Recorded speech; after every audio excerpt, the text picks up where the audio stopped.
Selama bertahun-tahun, kita mengenal Apple sebagai brand eksklusif. Kalau mau masuk ke ekosistem Mac, minimal kalian harus menyiapkan budget belasan juta rupiah. Tapi di tahun 2026 ini, segalanya berubah.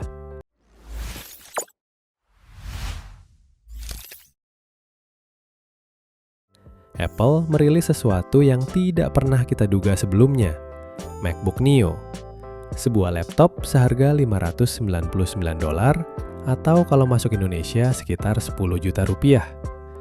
Pertanyaannya, apakah ini bukti Apple mulai merakyat atau justru ini adalah serangan mematikan untuk membunuh dominasi laptop Windows di kelas menengah? Hari ini kita akan bedah kesuksesan MacBook Neo di luar negeri, dampaknya pada industri, dan apa yang sebenarnya terjadi di pasar Indonesia. Di pasar Amerika dan Eropa, MacBook Neo sukses besar dalam waktu singkat. Rahasianya bukan di desain yang tipis saja, tapi di otak yang ia gunakan. Apple melakukan langkah yang sangat cerdas sekaligus berani. Mereka tidak menggunakan chip seri M5 terbaru, melainkan menggunakan chip A18 Pro, chip yang sama dengan iPhone 16 Pro. Kenapa ini sukses? Karena bagi rata-rata pelajar dan pekerja kantoran di luar negeri, mereka tidak butuh tenaga untuk rendering 8K. Mereka butuh baterai yang tahan 15 jam dan performa single core yang kencang untuk buka puluhan tab Chrome dan Zoom. Apple berhasil memangkas biaya produksi secara masif dengan menggunakan arsitektur chip mobile ini, namun tetap memberikan pengalaman macOS yang smooth.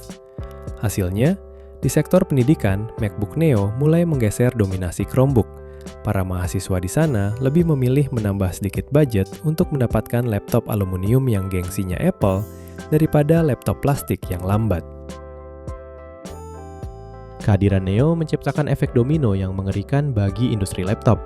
Selama ini, harga $500–700 adalah zona aman bagi vendor seperti Acer, Lenovo, dan Asus. Di harga itu, biasanya kalian mendapatkan laptop Windows dengan spesifikasi lumayan, tapi build quality seadanya. Sekarang Apple masuk ke zona itu. Strategi harganya sangat agresif.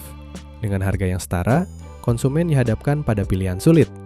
Beli laptop Windows dengan fitur lengkap, atau MacBook Neo yang meskipun fitur yang dipangkas, punya daya tahan baterai dan layar Liquid Retina yang jauh lebih unggul.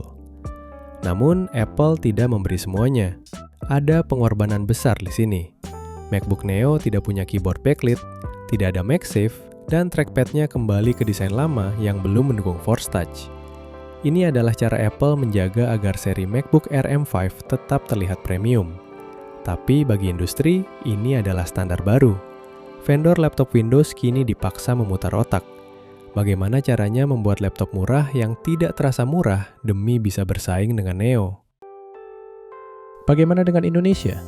Begitu masuk ke tanah air dengan harga mulai 13 juta rupiah, MacBook Neo langsung memicu perdebatan panas di komunitas tekno. Di satu sisi, banyak yang menyebutnya sebagai MacBook rakyat.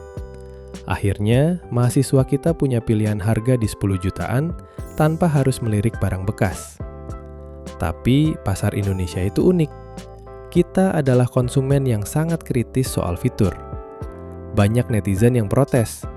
Masa laptop 10 juta nggak ada lampu di keyboardnya? Atau RAM 8GB di tahun 2026? Yang benar aja. Akibatnya, terjadi fenomena menarik.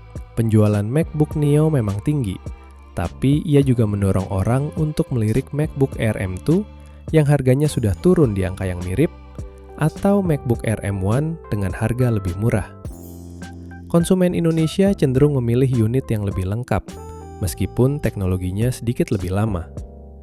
Namun, bagi para first-time buyer yang benar-benar baru masuk ke ekosistem Apple, Neo tetap jadi primadona karena pilihan warnanya yang sangat catchy dan statusnya sebagai barang keluaran terbaru.